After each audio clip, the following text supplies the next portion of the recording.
Next gen நேயர்கள் அனைவருக்கும் இனிய நல்வாழ்த்துக்கள், இனிய புத்தாண்டு நல்வாழ்த்துக்கள். எல்லோரும் நன்றாக இருப்பீர்கள். 2025 முடிஞ்சிருச்சு.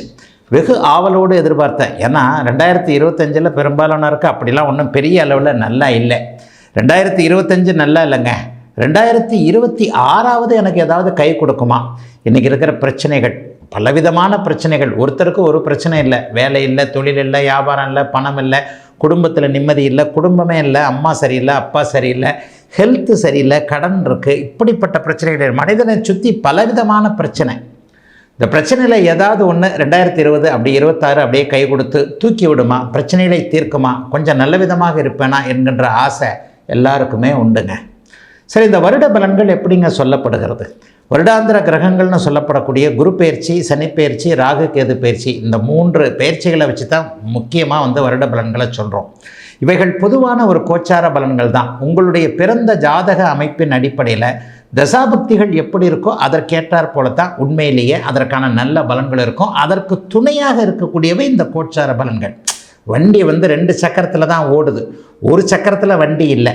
பிறந்த ஜாதக பலன் ஒரு சக்கரம் என்றால் இன்றைய கோச்சார, இப்போது நான் பேசப்போகின்ற புத்தாண்டு கோச்சார பலன் ஒரு சக்கரங்க. இந்த 2 சக்கரத்தையும் வச்சு தான் அப்படியே ஜாயிண்டாக வச்சு வண்டி ஓடுங்க. அப்போ எப்படிங்க இருக்குது? குருப்பெயர்ச்சி ஏதாவது இருக்கா? சனிப்பெயர்ச்சி எதனா இருக்கா? ராகுகேது பயிற்சி எதனா இருக்கா? எப்படிங்க இந்த பலன்களை நம்ம தெரிஞ்சுக்கிறது அப்படின்னு பார்த்தீங்கன்னா, முதல் 5 மாதங்களுக்கு எந்த விதமான பயிற்சியும் இல்லை. ஜூன் மாதம் 2ஆம் தேதி குருப்பெயர்ச்சி நடக்குது. 12 ராசிகளுக்கும் மிகப்பெரிய நன்மைகளை செய்யக்கூடிய குரு பகவான், உலக மக்கள் அவ்வளவு பேருக்கும் நன்மைகளை செய்யக்கூடிய குரு பகவான் இப்பொழுது மிதுன வீட்டிலிருந்து கடக வீட்டிற்கு உச்சம் என்கின்ற ஒரு நல்ல நிலைமையை அடைகிறார். It's a peculiar. 12 வருஷங்களுக்கு ஒரு முறை மட்டும்தான் அவர் உச்சத்தை அடைவார். அது அமைப்பு இப்போது இருக்கிறதுனால 12 ராசிக்காரர்களுக்குமே ஏதாவது ஒரு விதத்தில் நல்லவைகள், பணப்புழக்கம் அதிகரிக்கக்கூடிய தன்மைகள் கண்டிப்பாக இருக்கும். பெரிய கஷ்டங்கள் வராது. சனிப்பெயர்ச்சி இந்த வருஷம் முழுக்கவே 2026 முழுக்க இல்லை. மீன வீட்டிலேயே மீனத்திற்கு ஜென்மச்சனியாக அப்படியே சனி பகவான் அங்கேயே இருக்கிறார். ராகு கேது பயிற்சி டிசம்பர் மாதம் 5ஆம் தேதி நடக்குது. அது கடைசியில் நடக்குது. அதனால் இந்த வருஷத்தில் பெரிய தாக்கம் எதுவும் இருக்காது. அடுத்து இந்த வருடம் முடிய போகின்ற 20 நாட்களுக்கு முன்பு ராகு கேது பயிற்சி இருக்கனால அதுவும் இருக்காது. ஆக குரு பகவான் மட்டும்தான். முதல்ல குரு பகவான் கடகத்துக்கு உச்சமாகிறார். 3 மாதத்தில் போன வருஷம் மாதிரியே அதிசார பயிற்சின்ற முறையில் கடகத்திற்கும் சிம்மத்திற்கும் அப்படியே மாறி மாறி வருவார். ஆக குருவின் பலன்கள் ஓரளவிற்கு நன்றாக இருக்கின்ற காரணத்தினால் 12 ராசிக்காரர்களுக்கும் பெரிய அளவில் சோதனைகள் இருக்காது. 2025 கஷ்டப்பட்டவங்க எல்லாருமே 2026 ஓரளவுக்கு நல்லா தான் இருப்பீங்க. இருந்தாலும் இப்போது தனித்தனியாக மேஷம் முதல் மீனம் வரையிலான இந்த 12 ராசிக்காரர்களுக்கு எப்படிப்பட்ட சாதக பாதக அமைப்புகள் இருக்கும் அப்படிங்கிறத இப்போது பார்த்துடலாங்க. ரிஷபராசிக்காரர்களுக்கு ஆரம்பமே அமர்க்கலம்னு சொல்லுவேன். பணவரவிற்கு ஏற்ற வருஷமாக இந்த வருஷம் இருக்கும். 2ஆம் இடத்துல குரு, 11ஆம் இடத்துல சனி இருக்கிறார். 11ஆம் இடத்துல சனி இருக்கிறதுன்றது 30 வருடங்களுக்கு ஒரு முறை மட்டுமே வரக்கூடிய ஒரு நல்ல அற்புதமான ஒரு அமைப்பு. அது இப்போது உங்களுக்கு இருக்குது. ஆக 2026 ஒரு நம்ம பேர் சொல்கிற மாதிரி கௌரவப்படுகின்ற அமைப்பாகவும், வியாபாரம், தொழில், வேலை போன்ற அமைப்புகளில் பதவி உயர்வு, சம்பள உயர்வு, வியாபாரத்தில் லாபம் போன்ற விஷயங்கள் நல்லா நடக்கக்கூடிய அமைப்புகள் கண்டிப்பாக உண்டுங்க. மிக மிக முக்கியமாக சட்டப்பூர்வமான வெற்றிகள்.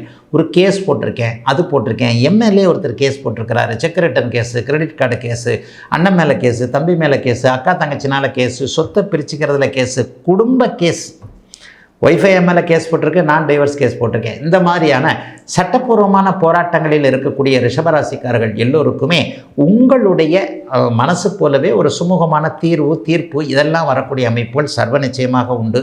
எதிர்பாராத அதிர்ஷ்டங்கள், எதிர்பாராத அறிமுகங்கள் போன்றவைகள்லாம் இப்போது ரிஷபராசிக்காரர்களுக்கு கிடைக்கும். அரை மார்க்கு, கால் மார்க்கிலே கவர்மெண்ட் வேலையை விட்டுக்கிட்டு இருக்கிறாங்க. இன்டர்வியூவில் தான் போய் இதாக முடியல, எழுத்து தேர்வுலலாம் ஜெயிச்சிட்றேன், நேர்முக தேர்வில் போயிட்டு பாஸ் ஆகாமல் வந்துட்டேன். இந்த மாதிரியாக அரசு சார்ந்த விஷயங்களில் எதுவும் நல்லா நடக்காமல் இருந்தவங்க, பட்டா கிடைக்க மாட்டேங்குது, அது கிடைக்க மாட்டேங்குது, உரிமை தொகை கிடைக்க மாட்டேங்குது, அல்லது ஒரு சின்ன விஷயத்துக்காக கலெக்டர் ஆஃபீஸில் நடந்துக்கிட்டே அலைஞ்சிக்கிட்டு இருக்கிறேன், காவல்துறையில் அலைஞ்சிக்கிட்டு இருக்கிறேன், வட்டாட்சியர்கிட்ட அலைஞ்சிட்ருக்கிறேன்ற மாதிரியாக அரச லாபம், அரச அனுகூலம், அரசு தேர்வு, அரசு சார்ந்த விஷயங்களில் எதுவும் நடக்காமல் இருந்தவர்கள் எல்லாருக்குமே இந்த வருஷம் முதல் 4 அல்லது 5 மாதத்திற்குள்ளாகவே படிப்படியாக எல்லாமே நல்ல விதமாக அமையக்கூடிய தன்மைகள் கண்டிப்பாக உண்டு. பெரிய அளவில் சோதனைகள் ரிஷபராசிக்காரர்களுக்கு சர்வ நிச்சயமாக இருக்க போகிறதில்ல. படிப்படியான முன்னேற்றம். முக்கியமாக பெண்களுக்கு எல்லாத்துலேயும் ஒரு நிம்மதிகள் கண்டிப்பாக வரும். இந்திய பெண்களுக்கு ரெண்டே விஷயம்தான் சொல்லுவேன். என் புருஷன் நல்லா இருக்கணும், என் பிள்ளைங்க நல்லா இருக்கணும். இந்த மாதிரி நினைக்கக்கூடிய ரிஷபராசிக்கார சகோதரிகளுக்கு கடந்த காலத்தில் இருந்து வந்தால் மன அழுத்தம் தீரும். வீட்லேயும் வேலை செய்கிறேன், வெளியிலையும் வேலை செய்கிறேன், சாயந்தரம் 6 மணி ஆகி 7 மணி ஆகி கழிச்சு வீட்டுக்கு வந்தால் வீட்லேயும் நான் தான் சமைக்கணும். புருஷன் பாட்டில் ஷூவை கழட்டி போட்டு நேராக பெட்ரூமுக்கு போயிடுவார். நான் எந்த பெட்ரூமுக்கு போகிறது? பிள்ளைங்க பட்டினி கிடக்குமே, புருஷன் பட்டினி கிடக்குமேன்னு இருக்கக்கூடிய ரிஷபராசிக்கார சகோதரிகளுக்கு கூட ஓரளவிற்கு உங்களுடைய மனசை புரிஞ்சிக்கக்கூடிய அளவிற்கு பிள்ளைகளும் கணவரும் ஒத்துழைப்பு கொடுக்கக்கூடிய வருஷம். இது ஒன்றே போருமே. இது ஒன்று தானே பெண்களுக்கு. இந்திய பெண்கள் தான் எங்களுடைய குடும்பத்துடைய தூண்கள் இல்லையா? ரிஷபராசிக்கார சகோதரிகள் நல்லா இருப்பீங்க. பெரிய அளவில் மாற்றங்கள் நிறைய பேருக்கு வரும். ஆக எதிலும் ஒரு நிம்மதி இருக்கும். ஐயா, குரு பயிற்சி ஏதாவது சாதகமற்ற தன்மைகளை கொடுத்துருமானா? அப்படிலாம் கிடையாது. ஜூன் மாதத்திற்கு பிறகு பாக்கியங்கள் கிடைக்கும். திருமண பாக்கியம் கண்டிப்பாக உண்டு.